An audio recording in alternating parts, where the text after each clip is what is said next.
Hello YouTube, welcome back to the second part of this review kind of situation that I'm doing for my Logitech K750. So it's not exactly a review, it's more of a follow-up from the previous video. If of course you want to see the full review, I have the link in the description where I probably look a little bit less scruffy, I look a little bit younger because that review was actually held 2 years ago with this exact keyboard.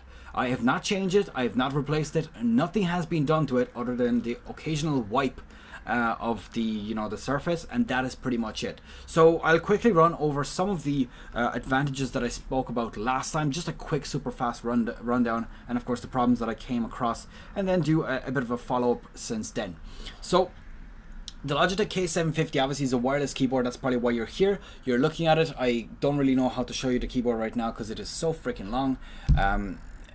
As a full-size keyboard. It is a wireless keyboard with a glossy end and the front. You can see the reflection right now of my screen, which I am showing on screen, which you can even see my face in there. It does have 2 solar panels which help you maintain the power on it. In terms of power requirements, how much you need, you don't need very much. I live in a very dull country called Ireland, which a lot of you may know, and these are not prison bars because I'm about to show you my window. Right now it is a super dark day right outside. It's kind of almost raining. Sorry, I think it actually is raining right now, and there's no sun whatsoever. There's very little daylight outside, despite the fact that it's about 4 p.m. in the afternoon. You just don't need that much light, unless obviously if your room is a converted attic or basement, not going to be suitable for you whatsoever, because you are going to need a little bit of daylight or a very bright white light over your head, such as the one right in front of me here, which you're probably seeing. I look as pale as white paper. So yeah, that's a just quick review of or overview of that. In terms of durability, how long it's lasted me, as you can see, I showed it to you a moment ago. It's in pretty good condition, despite the fact that it's 2 years old, and I use this thing between 3 and maybe 6 to 7 hours a day, depending on obviously the day, if I'm working or not. So I'm sure my fiance would confirm that I use my computer far too much. I'm also a super quick typer, so I have to talk about that as well. I type between 90 and 100 words per minute, which is crazy fast. I think it's like 95% faster than 95% faster than anyone in the world. I messed up that sentence, but I think you get what I mean. So basically, this thing has caused absolutely no problems in terms of what is known as ghosting, where you click more than one key at the same time. I've never had any issues with typing because it is always typing perfect. I've never had an issue with gaming whatsoever. I've used it all of the general gaming keys all at once, and I've had no problem whatsoever with none of them being registered. In terms of battery life, obviously that has still been perfectly fine.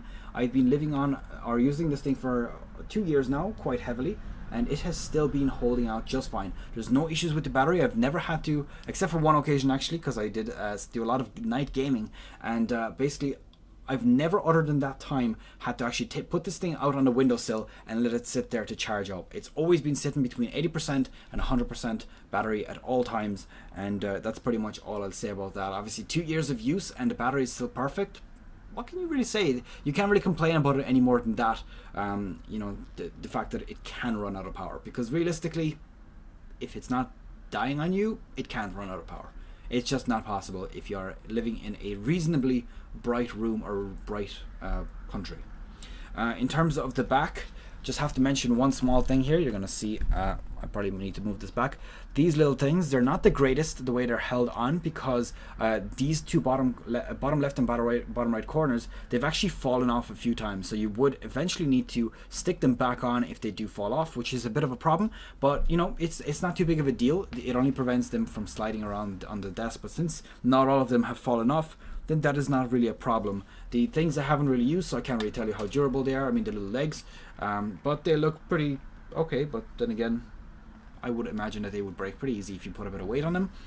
I've no kids or animals or anything in the house, so there's no damage on the keyboard whatsoever after 2 years. There's just the minor scratches that you would get on your phone as well. And that is pretty much it, all I really have to say. So in terms of recommendations, after using this thing for 2 years, would I recommend it for an office environment? Absolutely. 110% yes. It is sleek. There's no wires attached to it. It doesn't ever run out of battery. I work in an office where I won't mention where, but I work in an office that is super bright. It's very lit up. You're working on a computer quite often, so there's no problems in terms of light. I don't actually use this one at work. It's a home keyboard, but if you were to use it for the office, it would definitely be a good option for you. For gaming, would I use it? Yeah, absolutely. I do use it. I mean, I've been using this thing for 2 years for gaming. Will it run out of battery on you during a heavy gaming session? Absolutely not unless it's already low and you are risking playing it at night. If you have even 30%, you'd probably last through the night with that. It would be probably fine. And overall, would I give it a thumbs up for purchase? Absolutely. If you're on the market for a keyboard, which I'm actually going to quickly have a look how much this thing is worth right now.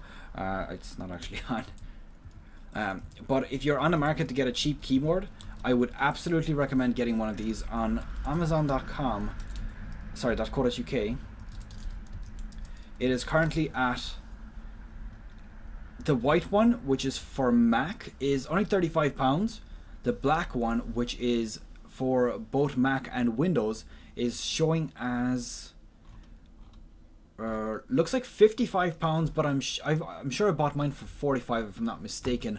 On Amazon.com, I assume it's going to be about $70 or $80. So it's not a keyboard that's going to break the bank. It's not going to kill your wallet, but it is certainly a high quality product that I would absolutely recommend without even being endorsed by Logitech, which I am absolutely not, by the way.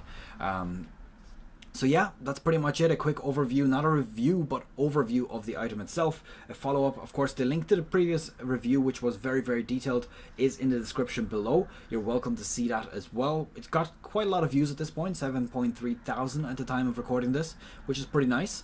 And yeah, that goes into a bit more detail on how exactly, the software works, and also a bit about the lighting as well. So that's pretty much it. I hope you've enjoyed this. Do leave it a thumbs up, of course, if you have enjoyed it and you might be considering buying this keyboard. I'll see you guys in the next review, which is probably going to be my microphone, which you're hearing right now.